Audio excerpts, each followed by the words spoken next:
이번 고난 주간 동안에 무엇을 묵상할까 여러 가지 생각을 하다가 여러분 이미 다 알고 있는 그런 이야기이지만 6월절의 의미를 다시 한번 정리를 해 봐야 되겠다, 그런 생각을 했습니다. 6월절의 의미가 무엇냐라고 할 때 그것은 결론적인 말씀을 드리면 6월절의 어린 양이 곧 예수 그리스도를 상징한다라고 하는 것이 이 6월절 학교의 핵심입니다. 우리가 계속해서 6월절을 이야기하고 6월절 어린 양을 이야기하면서 예수님의 십자가 사건을 이야기하는 이유가 뭘까? 이번 한 주간 동안 그것을 정리해 보고자 하는 것입니다. 오늘 첫날 6월절과 출애굽에 관한 이야기를 함께 나눠보도록 하겠습니다. 오늘 고난주간 첫째 날이 되지요.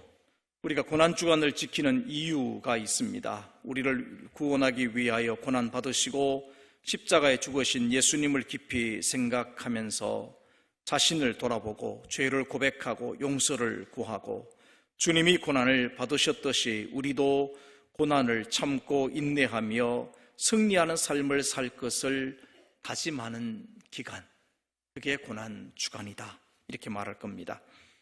그러나 이러한 고난주간도 주님의 부활이 없이는 아무런 의미가 없을 것입니다. 왜냐하면 주님의 부활은 우리가 고난에 동참하고 인내하며 승리하게 만드는 원동력이 되기 때문입니다.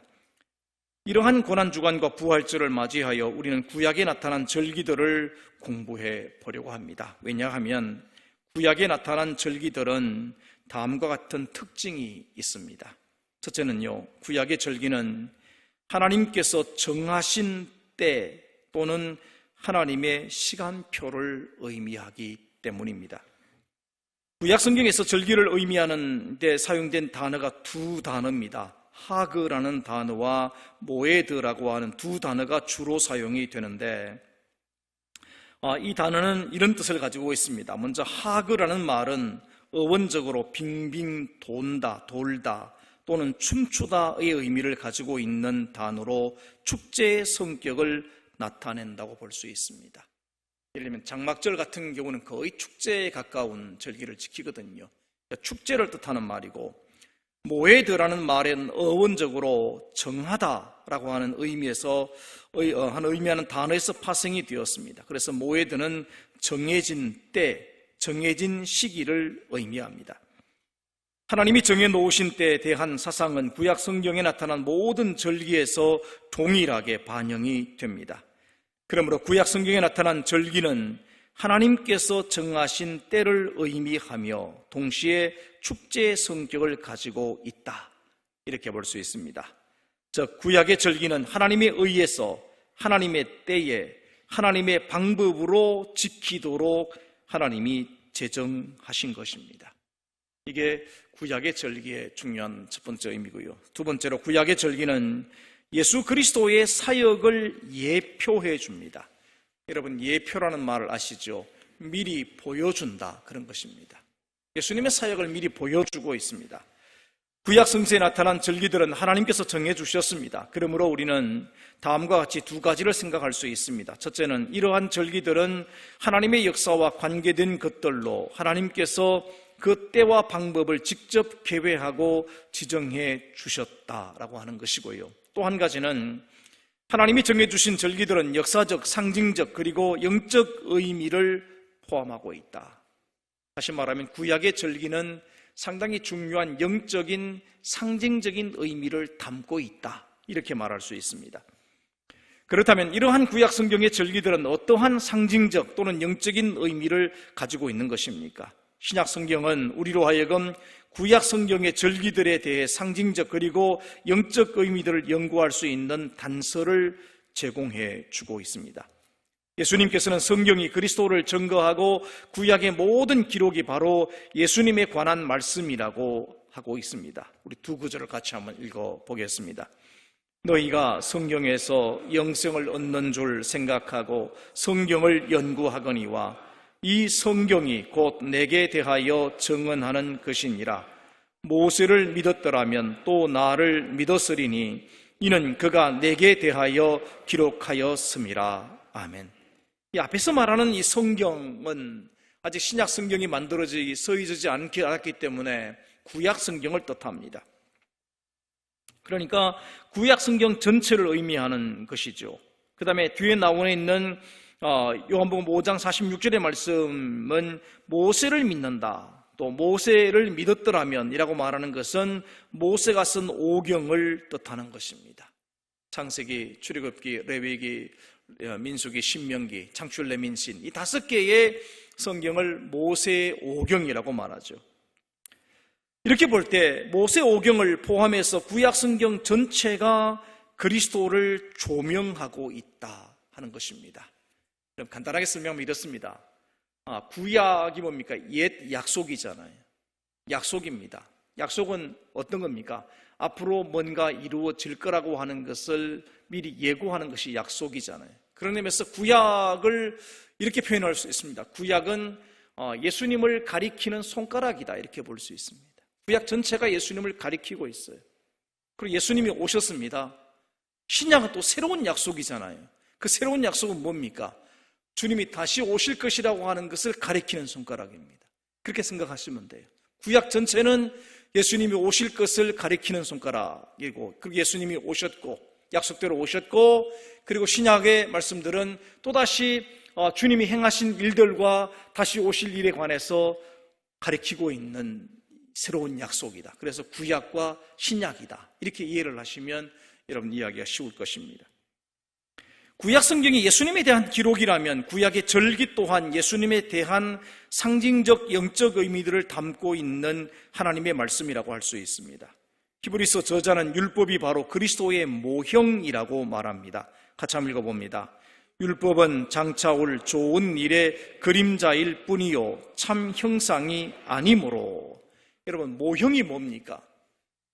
아마 저는 아직 가보지 못했습니다만은 여러분, 아파트를 청약하려고 가시면 어디로 가십니까? 모델하우스로 가시잖아요. 그죠? 모델하우스에 갑니다. 모델하우스 가서 보면 앞으로 지어질 아파트의 모양이 어떻게 될지를 알 수 있게 되는 것입니다.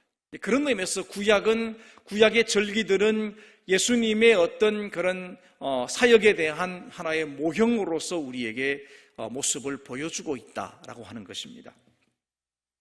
바울은 구약의 모든 절기들이 예수 그리스도에 대한 그림자라고 말하고 있습니다. 말씀을 읽어봅니다. 그러므로 먹고 마시는 것과 절기나 초하루나 안식일을 이유로 누구든지 너희를 비판하지 못하게 하라.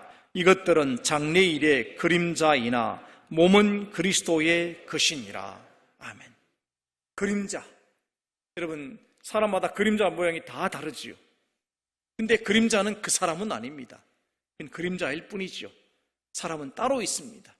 마찬가지로 구약에 많은 일들이 있지만 그건 예수 그리스도의 그림자이고, 정말 몸은 그리스도의 것이다. 그리스도가 진정한 몸이다. 이렇게 말함으로써 주님을 바라보게 만들고 있습니다. 더 나아가 바울은 그리스도를 유월절 어린 양으로 해석함으로 그 예를 보였습니다. 그러므로 구약에 나타난 절기는 예수님의 사역에 대한 모형으로 우리를 구원하시려고 하는 하나님 구원 계획에 대한 청사진이며, 여러분, 청사진을 다른 말로 뭐라고 그럽니까? 설계도라고 그러잖아요. 그렇죠? 집을 짓기 전에 설계도를 먼저 이렇게 그린 다음에 건축하시는 분들은 설계도를 보면 집이 어떻게 만들어질지 이미 압니다. 즉 청사진입니다. 하나님의 시간표라고 말할 수 있습니다. 특별히 유월절, 무교절, 초실절은 봄철에 시작되는 절기로서 그리스도의 고난과 죽음 그리고 부활에 대한 모형입니다. 이걸 따져보면 이렇습니다. 성금요일에 해당되는 날이 유월절이거든요. 유월절 다음 날부터 지켜지는 것이 무교절입니다. 무교절이 끝나는 날이 무교절이 안식일 날 지켜지는데 안식일 다음 날이 무슨 날이냐면 초실절이에요. 상당히 의미가 있지 않습니까?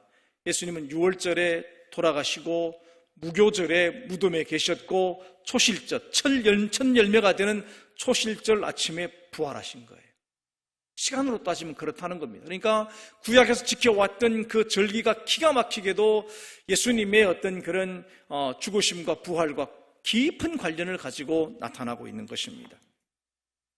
우린 이 절기들을 공부하면서 우리를 향한 하나님의 구원을 배우고 그리스도를 배우고 그리스도의 고난을 묵상하고 그리스도의 부활을 축하하고 우리 모두 그리스도의 고난에 동참하는 그런 결단의 시간을 갖는 것입니다.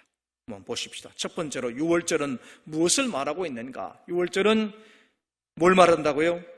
구원 사건을 말하고 있습니다. 유월이란 하나님께서 이스라엘 민족을 애굽으로부터 구원해 내실 때에 이스라엘 백성들이 문의 임방과 좌우 설주에 양의 피를 발라서 멸하는 자가 이 피를 보고 이스라엘 백성의 집을 넘어가는 것 또는 지나간 그 사건을 의미합니다. 유월이란 말이 패스오버란 말이 그런 뜻입니다. 지나갔다, 넘어갔다 그런 거예요. 그러니까 죽음이 이스라엘 백성들의 집을 넘어갔다. 그래서 유월절이라고 하는 것입니다. 그 결과 이스라엘 백성들은 죽음의 재앙에서 생명을 보존했으며 애굽을 떠날 수 있었습니다. 이 출애굽 사건을 신명기 5장 15절에서 이렇게 말합니다. 같이 읽으십시다. 너는 기억하라. 내가 애굽 땅에서 종이 되었더니 내 하나님 여호와가 강한 손과 편 팔로 거기서 너를 인도하여 내었나니. 아멘. 이스라엘 백성의 출애굽 사건이 의미하는 것이 무엇입니까? 이스라엘 백성의 역사적 관점에서 볼 때 출애굽 사건은 하나님께서 애굽 땅에서 종되었던 이스라엘 백성들을 해방시키는 사건입니다. 우리 신약적인 의미로 밑에 보면 그렇게 설명해 놨습니다. 구속사적 관점에서 여러분 역사적 관점, 구속사적 관점 이게 의미가 좀 있습니다. 역사적인 관점이라는 것은 뭐냐면 어떤 역사의 흐름 속에서 이루어졌던 사건을 그냥 보는 거예요. 그런데 구속사적이라는 말은 하나님의 구원 역사의 눈을 가지고 그 역사를 재해석하는 것입니다. 그러니까 하나님의 구원 역사를 가지고 그 사건을 보니까 이런 의미가 된다. 그런 뜻이 구속사적이라는 말입니다. 출애굽 사건은 죄와 어둠의 세력으로부터 인간을 구원하신 하나님의 구원 사건에 대한 모형이라고 말하고 있는 것입니다. 애굽 땅에서 종되었다는 말은 죄의 종으로 살았다는 뜻이고요. 거기서 해방을 시켰다는 것은 죄로부터 우리를 구원하셨다는 뜻이 되는 것입니다. 그래서 사도 바울은 출애굽한 이스라엘 백성들이 홍해를 건너는 사건을 예수 믿고 구원받은 성도들의 세례 사건으로 해석을 합니다. 말씀을 읽어봅니다. 형제들아 나는 너희가 알지 못하기를 원하지 아니하노니 우리 조상들이 다 구름 아래에 있고 바다 가운데로 지나며 모세에게 속하여 다 구름과 바다에서 세례를 받고. 아멘. 그러하죠. 그들이 사실은 구약의 세례라는 것이 물속에 들어갔다가 나오는 것이잖아요. 그들은 실제로 물에 안 들어갔지만 홍해 바다가 갈라지고 그 바다 사이를 지나왔기 때문에 이미 물속을 지나온 것이 되는 것입니다. 그래서 그걸 하나의 세례 사건으로 해석을 하는 것이죠. 그러므로 어린 양의 피로 이스라엘 백성들의 생명을 보존하고 애굽의 압제로부터 벗어나도록 한 유월절 사건은 오직 예수 그리스도의 피로 우리를 의롭다 하시고 그로 말미암아 진노하심에서 구원을 주신 구속 사건을 의미하는 것이다. 이렇게 보는 거예요. 그래서 유월절 사건은 우리를 구원하신 하나님의 사건을 예표한다. 자, 두 번째, 유월절은 뭐라고 그랬습니까? 하나님께서는 이스라엘 백성들에게 유월절 음식을 먹는 자세에 대해서 특별한 명령을 하고 있습니다. 오늘 본문에 나와 있는 말씀인데 같이 한번 읽습니다. 너희는 그것을 이렇게 먹을지니 허리에 띠를 띠고 발에 신을 신고 손에 지팡이를 잡고 급히 먹어라. 이것이 여호와의 유월절이니라. 아멘. 사실 음식을 먹는 사람이 이렇게 먹지는 않습니다. 여러분 식당 가서 음식을 먹으면 어떻게 합니까? 오히려 겉옷을 벗어놓고 짐을 다 내려놓고 가장 편안한 자세로 식사를 하는 것이 일반적인 모습입니다. 여러분 가정에서는 더하죠. 심지어 가장 편안한 옷을 입고 그리고 식사를 해야 즐겁게 식사를 할 수가 있습니다. 그런데 유월절 식탁은 전혀 다릅니다. 허리에 띠를 띠고 발에 신을 신고 손에 지팡이를 잡고 급하게 음식을 먹었다. 이 말은 출애굽의 긴박성을 뜻하는 그런 말입니다. 그럼 다시 말하면 하나님이 나가라, 그랬을 때 언제든지 나갈 수 있는 준비를 다 한 상태에서 지금 음식을 먹고 있는 그런 상황입니다. 그래서 모세는 신명기 16장 3절에서 이렇게 말합니다. 같이 읽습니다. 유교병을 그것과 함께 먹지 말고 이레 동안은 무교병 곧 고난의 떡을 그것과 함께 먹어라. 이는 내가 애굽 땅에서 급히 나왔음이니 이같이 행하여 내 평생에 항상 내가 애굽 땅에서 나온 나를 기억할 것이니라. 아멘. 여러분, 이 말은 아시죠? 유교병과 무교병의 차이는 아실 겁니다. 유교병은 누룩을 넣어서 부풀려서 만든 떡을 말하고요. 무교병은 누룩을 넣지 않은 채로 밀가루 반죽만 해서 그냥 구워낸 떡입니다. 사실은 되게 이 무교병이 맛있더라고요. 성지순례 가서 먹어보니까 거의 매 식사 때마다 저는 무교병만 쳐놨습니다. 그게 굉장히 맛이 있어요. 오히려 있는데 어쨌든 무교병과 유교병의 차이가 있습니다. 그래서 그걸 고난의 떡이라고 말하면서 그걸 먹으라고 이야기를 하고 있습니다. 그러나 신약 성경 시대에 이스라엘 백성들은 출애굽 당시에 이스라엘 백성들과는 정반대의 자세로 유월절 음식을 먹도록 명령을 합니다. 일반적인 유대인들의 식사 관습에 따르면 저녁 식사를 바닥에 앉거나 아니면 서서 음식을 먹는 것이 일반적인 모습입니다. 그러나 랍비들은 유월절 식사만큼은 반드시 디귿자 모양으로 만들어진 로마식 식탁을 이용하여 옆으로 비스듬히 누워서 유월절 음식을 먹도록 규정합니다. 디귿자 형태라는 말은 정말 식탁이 이렇게 디귿자로 된 거예요. 왜냐하면 평소에는 식탁 하나면 다 앉아서 먹을 수 있지만 온 가족이 지금 옆으로 비스듬하게 누워서 먹으려고 그러니까 식탁이 길어야 되거든요. 커야 됩니다. 그래서 디귿자 모양으로 식탁을 만들고 다 비스듬히 누워서 유월절 음식을 먹도록 그렇게 규정을 했습니다. 이들이 유월절 식탁을 옆으로 누워서 먹도록 규정한 것은 출애굽 사건을 기념하고 출애굽으로 얻은 그들의 자유를 표현하기 위해서입니다. 그러니까 애굽 땅에 있을 동안에는 종이기 때문에 정말 긴급하게 음식을 먹었지만 이제는 하나님의 은혜로 구원받고 자유인이 되었잖아요. 우리는 이제 자유인이 됐다는 의미에서 옆으로 비스듬히 누워서 편안하게 가장 편안한 자세로 음식을 먹어라. 이게 유월절 식탁의 모습이 되는 것입니다. 이렇게 볼 때 출애굽 전 애굽 땅에서 유월절 음식 먹는 모습과 가나안 땅에 정착한 후 유월절 음식을 먹는 이스라엘 백성들의 모습은 확연히 다르다는 것을 알 수 있습니다. 옆으로 누워서 유월절 음식을 먹는 것이 출애굽에 성공하여 애굽의 노예 생활로부터의 해방된 것과 자유를 의미했다면 출애굽 직전 애굽 땅에서 허리에 띠를 띠고 발에 신을 신고 손에 지팡이를 잡고 급하게 유월절 음식을 먹은 것은 출애굽의 긴박성과 절대성을 암시하는 것입니다. 전혀 다른 이유가 있다는 것이죠. 그래서 이스라엘 백성들의 출애굽은 긴박한 상황에서 전적으로 하나님의 간섭하심을 통하여 이루어진 대탈출 사건이라고 말할 수 있습니다. 그러므로 유월절은 구원의 긴박성을 말하고 있습니다. 모든 인생에 있어서 가장 중요하고 긴박한 것은 구원입니다. 구원이에요. 낙하산을 타고 내려오는 사람에게는 안전하게 착륙하는 것이 가장 시급하고 긴박한 일이듯이 죄로 인하여 죽을 수밖에 없는 인간에게 가장 시급한 문제는 구원의 문제입니다. 병이 나았냐, 복을 받았느냐 하는 문제는 여러분 두 번째, 세 번째 문제예요. 첫 번째 문제는 내가 구원받느냐, 구원받았느냐 여기에 지금 문제가 있다는 것입니다. 요한은 이 구원의 긴박성을 이렇게 표현을 했습니다. 같이 읽어봅니다.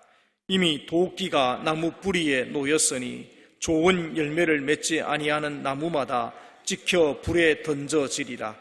손에 키를 들고 자기의 타작마당을 정하게 하사 알곡은 모아 곳간에 들이고 쭉정이는 꺼지지 않는 불에 태우시리라. 아멘. 무슨 말입니까? 도끼가 이미 나무 뿌리에 놓여 있다는 말입니다. 그냥 한번 내리치면 끝이라는 것이죠. 그만큼 긴박하게 우리의 어떤 구원의 문제를 생각해야 된다라고 하는 것입니다. 그래서 유월절은 구원의 긴박성을 보여주고 있는 사건이다라고 하는 것이죠. 세 번째로 유월절은 뭐라고 말합니까? 새로운 삶의 시작을 말합니다. 하나님께서는 모세와 아론에게 한 해의 시작을 유월절이 있는 달로 바꾸도록 명령합니다. 말씀을 읽습니다. 여호와께서 애굽 땅에서 모세와 아론에게 일러 말씀하시되 이 달을 너희에게 달의 시작 곧 해의 첫 달이 되게 하고. 이스라엘 백성들은 오래전부터 행정과 사업과 일상생활을 위해 사용한 민간역을 사용했습니다. 우리로 따지면 그런 것이겠죠. 양력이 있지만 농사를 짓는 분들은 다 뭘로 따집니까? 음력을 사용하는 거잖아요. 마찬가지로 민간역을 사용했어요. 그런데 하나님께서는 유월절을 기념해서 이스라엘 백성들이 그동안 사용해온 민간 달력 7월을 1년에 시작되는 첫 달로 바꾸셨어요. 그러니까 출애굽하는 달이 이제는 모든 시작이다, 이렇게 바꾸어 놓은 것이죠. 이로부터 새롭게 생긴 것이 종교력입니다. 우리가 교회력을 사용하고 있잖아요. 그렇죠? 지금 우리가 사순절을 지나고 사순절은 교회력입니다. 마찬가지로 이스라엘 민족들은 지금 종교력을 이제 쓰게 된 거예요. 그게 유월절이 시작이다, 이렇게 볼 수 있습니다. 그러므로 이스라엘 민간력 7월이 종교력으로 1월이 된 것입니다. 이러한 이스라엘 백성들의 종교력을 오늘날 태양력과 비교해 보면 태양력 3월과 4월 사이에 종교력으로 1월이 시작이 됩니다. 그래서 우리가 6월절이 이때가 되는 거예요. 물론 후에 나중에 가면 그 부활절을 정해서 부활절로부터 거꾸로 계산을 합니다. 날짜를 거꾸로 계산을 해요. 부활절은 이렇게 계산합니다. 춘분 지난 보름 지난 첫 번째 주일을 부활절로 한다. 이게 그 세계 교회가 정해놓은 하나의 그런 원칙입니다. 그에 대한 이야기는 핸드북 뒤에 보면 나와 있어요. 한번 가서 읽어보십시오. 보시면 그래서 부활절을 정해놓고 그 부활절을 기점으로 해서 그 앞으로 계산하는 겁니다. 사순절을. 그렇게 해서 사순절은 부활절을 그 전날까지 계산을 하는데 주일을 뺀 나머지 40일을 사순절로 계산을 해서, 그래서 시작이 수요일날 시작이 됩니다. 그 시작되는 수요일을 성회 수요일 혹은 재해 수요일, 회개 수요일로 시작을 해서 40일 동안을 지나고 그리고 부활절이 되도록 그렇게 날짜를 계산하는 것이죠. 그래서 어떤 때는 3월 달에 부활절이 있기도 하고, 그렇죠? 어떤 때는 4월에 부활절이 되기도 합니다. 그래서 우리가 이 고난주간 기간 동안에 사실은 6월절 기간도 이렇게 같이 거의 맞아가는, 구약의 절기와 좀 신약의 절기가 좀 겹쳐지는 그런 것을 보게 되는 것이죠. 보십시다. 하나님께서는 6월절 사건을 기념하기 위하여 시간표를 아예 바꿔버렸습니다. 시간표를 바꾼 거예요. 이때부터 하나님의 절기는 6월절에서부터 시작을 해서 초막절에서 끝이 납니다. 우리로 말하면 사실은 우리 조금 애매하긴 합니다. 사실은 기독교의 어떤 교회적의 시작은 어떤 분들은 성탄절이다 이렇게 말하지만 사실은 조금 더 그 생각하시는 분들은 9월을 시작합니다. 9월이 뭐냐면 창조절기가 9월로부터 시작이 됩니다.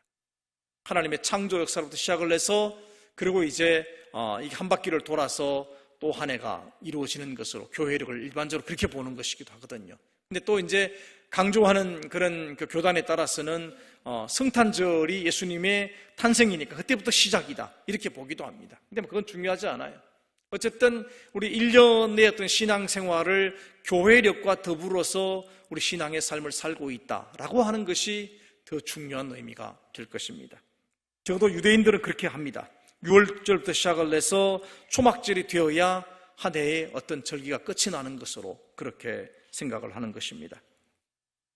그만큼 6월절 사건은 이스라엘 백성들에게 중요한 사건이었으며 하나님에게도 중요한 사건이었음을 알 수 있습니다. 6월절은 이스라엘 백성들이 애굽으로부터 구출되어 해방된 날입니다. 출애굽은 새로운 삶의 시작을 의미합니다. 애굽의 압제와 노예 생활로부터 완전히 해방되어 자유인으로서의 새로운 삶을 살게 되는 것입니다. 그러므로 6월절은 구원받은 성도의 새로운 삶, 예수 안에서의 새 생활의 시작을 보여주고 있습니다. 6월절은 악한 영에 사로잡혀 죄의 노예처럼 살던 삶에서 6월절 어린 양의 피로 새로운 삶을 살게 되는 영적 사실을 보여주는 겁니다. 우리 고린도서의 말씀을 같이 읽어봅니다. 그런즉 누구든지 그리스도 안에 있으면 새로운 피조물이라 이전 것은 지나갔으니 보라 새 것이 되었도다. 아멘. 그래서 우리 예수 믿는 순간 우리는 새로운 삶을 시작하게 되는 것입니다. 마지막 네 번째입니다. 유월절은 뭐라고 그랬습니까? 유월절에 참여할 수 있는 대상이 누구인가 하는 문제는 매우 중요합니다. 왜냐하면 유월절은 구원 사건을 의미하는 절기이기 때문입니다. 애굽 땅에서 첫 번째 유월절에 참여할 수 있었던 사람들은 정해져 있었습니다. 첫째는 이스라엘 모든 회중이었습니다. 어린이로부터 노인에 이르기까지 이스라엘 백성 모두가 유월절 예식에 참여할 수 있었습니다. 말씀을 읽습니다. 너희는 이스라엘 온 회중에게 말하여 이르라.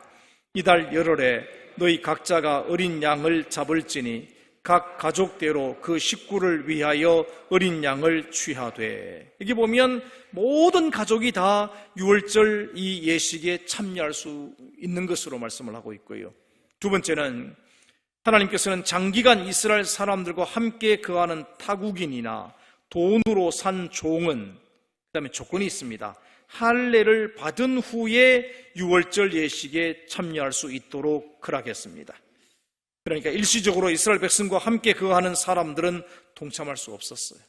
다시 말하면 거기 와서 여행을 했다거나 잠시 거기 머물러 있다거나 그런 사람은 일단 유월절 예식에 참여할 수 없었다라고 하는 것이죠. 말씀을 같이 한번 읽어봅니다. 여호와께서 모세와 아론에게 이르시되 유월절 규례는 이러하니라. 이방 사람은 먹지 못할 것이나 각 사람이 돈으로 산 종은 할례를 받은 후에 먹을 것이며 거류인과 타국 품꾼은 먹지 못하리라. 너희와 함께 거류하는 타국인이 여호와의 유월절을 지키고자 하거든 그 모든 남자는 할례를 받은 후에야 가까이 하여 지킬지니 곧 그는 본토인과 같이 될 것이나 할례 받지 못한 자는 먹지 못할 것이니라. 본토인에게나 너희 중에 거류하는 이방인에게 이 법이 동일하니라 하셨으므로. 아멘. 우리가 세례를 받은 분들에게만 왜 성찬을 행하느냐 하는 의미도 이미 이 속에는 담고 있는 것입니다. 할례를 받아야 유월절 예식에 들어갈 수 있는 것처럼 우리가 예수 그리스도를 주로 고백하고 구원받은 사람이 되어야 하나님의 거룩한 식탁에 들어갈 수 있게 되는 것입니다. 이건 이미 구약이 예표해 놓고 있는 말씀이죠. 이 말씀의 요지는 이스라엘 회중 모든 사람과 이스라엘 백성들과 함께 상주하는 이방인들은 유월절 예식에 참여할 자격이 주어졌다는 말입니다. 할 수 있다는 말이에요. 그러나 이방인들에게는 할례를 받아야만 하는 전제 조건이 있습니다. 그러니까 아무나 이 거룩한 식탁에 함께 할 수 없습니다. 할례는 뭡니까? 하나님께서 이스라엘 백성의 하나님이 되며 이스라엘 백성들은 하나님의 백성이 된다는 하나님과 아브라함 사이에 맺었던 영원한 약속의 징표이죠. 즉 이스라엘 백성과 상주하는 이방인들은 할례를 통하여 이 약속의 자녀로 삼았으며 그들도 유월절 예식에 참여할 수 있는 자격을 주겠다는 것은 하나님의 사랑의 표현입니다. 이러한 하나님의 약속은 신약 시대에도 동일하게 적용됩니다. 그리스도를 믿는 자는 영적 할례를 통하여 하나님의 백성이 되었습니다. 말씀을 읽어봅니다. 또 그 안에서 너희가 손으로 하지 아니한 할례를 받았으니 곧 육의 몸을 벗는 것이요 그리스도의 할례니라. 아멘. 이미 우리 마음으로부터 예수 그리스도의 보혈의 은총을 믿고 우리가 거듭난 사람은 이미 할례를 받은 사람들이다. 바울은 그렇게 표현을 했습니다. 이스라엘 백성들은 애굽 땅에서 나온 다음 해 두 번째 유월절을 시내 광야에서 지키게 되었습니다. 두 번째 유월절에는 다른 문제가 하나 발생을 했습니다. 시체로 인하여 부정케 되어서 유월절을 지킬 수 없는 사람들이 발생하게 되죠. 하나님께서는 그들에게 유월절을 지킬 수 있는 기회를 제공하십니다. 같이 읽습니다. 이스라엘 자손에게 말하여 이르라. 너희나 너희 후손 중에 시체로 말미암아 부정하게 되든지 먼 여행 중에 있다 할지라도 다 여호와 앞에 마땅히 유월절을 지키되. 아멘. 그러니까 평소 같으면요 시신을 만진 사람은 구약의 법이 그렇게 되어 있습니다. 그 다음 안식일에 예배를 못 드렸어요. 정결케 되기 위해서 일주일이나 기간이 필요했거든요. 그런데 6월절만큼은 그렇지 않다는 것입니다. 오늘 장례를 치렀다고 하더라도 그날 6월절 예식에는 참여할 수 있도록 열어놓은 것이죠. 6월절이 다른 절기와 구별되는 것 가운데 또 다른 하나는 이스라엘 남자와 여자 모두가 이 예식에 반드시 참여해야만 했다는 것입니다. 이 모든 것을 통해서 우리가 발견할 수 있는 것은 모든 사람을 구원하시기 원하시는 하나님의 의지입니다. 하나님께서는 모든 사람이 구원받기를 원하십니다. 말씀을 읽습니다. 하나님은 모든 사람이 구원을 받으며 진리를 아는 데 이르기를 원하시느니라. 아멘. 이처럼 이스라엘 백성의 출애굽 사건을 기념하기 위한 6월절 절기는 우리를 구원하기 위한 하나님의 청사진이었으며 하나의 예표였습니다. 예수님께서 하나님의 이 구원을 이루기 위하여 이 땅에 오셨으며 고난받으셨고 십자가에 돌아가셨습니다. 오늘은 고난주간 첫날입니다. 이 고난주간에 우리를 구원하시려는 하나님의 크신 사랑이 나타나 십자가를 깊이 묵상하면서 보내시는 그런 한 주간이 되시기를 주님의 이름으로 축원합니다. 우리 함께 찬송을 하도록 하겠습니다.